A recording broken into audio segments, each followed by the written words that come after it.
एक नज़र में तो ऐसा लगता है ना कि दोनों बैंकों की कहानी बिल्कुल अलग-अलग चल रही है। एक तरफ जहां एक बैंक सफलता की नई ऊंचाइयां छू रहा है, वहीं दूसरा थोड़ा लड़खड़ाता हुआ सा नजर आ रहा है। तो चलिए शुरू करते हैं उस नंबर से जिस पर सबकी नजरें टिकी होती हैं, यानी कि नेट प्रॉफिट। यहीं पर एक बैंक ने उम्मीदों को पार कर लिया तो दूसरा थोड़ा पीछे रह गया। और यहां पर जो फर्क है वो बिल्कुल साफ है। एक तरफ है एचडीएफसी बैंक, जिसने बाजार के अनुमानों को भी पीछे छोड़ दिया, और दूसरी तरफ है आईसीआईसीआई बैंक, जो अपने टारगेट से चूक गया। एचडीएफसी बैंक ने तो कमाल ही कर दिया। साल दर साल 11.5% की जबरदस्त ग्रोथ इनके प्रॉफिट में देखने को मिली है। ये एनालिस्ट्स की उम्मीदों से कहीं ज्यादा है।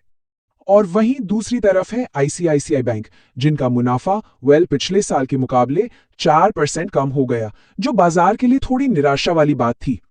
लेकिन क्या सिर्फ ये हेडलाइन प्रॉफिट नंबर ही पूरी कहानी बताते हैं? बिल्कुल नहीं। चलिए अब थोड़ा और गहराई में उतरते हैं और देखते हैं कि इन बैंकों का जो कोर बिजनेस है वो कैसा चल रहा है।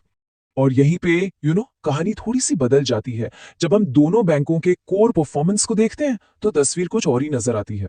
हाँ, दोनों ही बैंक अपनी नेट इंटरेस्ट इनकम के टारगेट से थोड़ा सा चूके, लेकिन उनकी जो एसेट क्वालिटी है, मतलब कि लोन बुक की जो सेहत है, वो बहुत मजबूत बनी हुई है।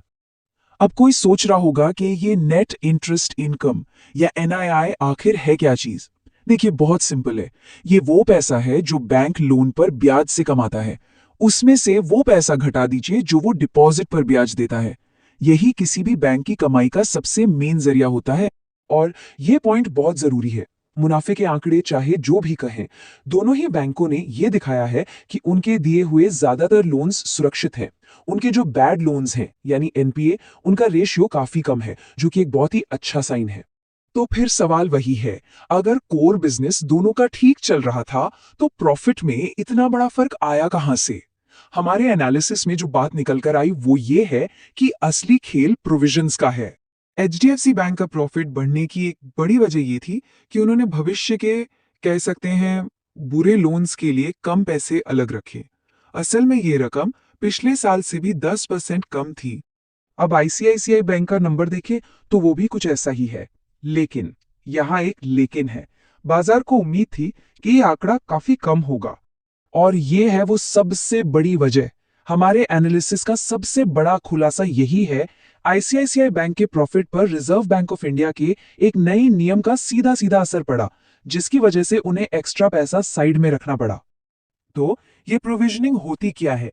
इसको आप ऐसे समझिए, जैसे हम बुरे वक्त के लिए एक इमरजेंसी फंड रखते हैं ना, बैंक भी बिल्कुल वैसा ही करते हैं, ताकि अगर कोई लोन डूबे तो उस नुकसान की भरपाई हो सके।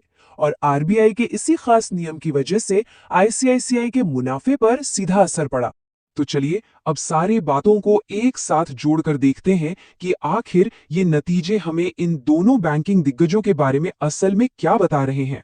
देखिए, हमारा फाइनल टेक ये है कि एचडीएफसी बैंक ने बेशक एक बहुत मजबूत तिमाही दी है, वहीं दूसरी ओर आईसीआईसीआई बैंक के नतीजों पर एक बाहरी फैक्टर का असर दिखा।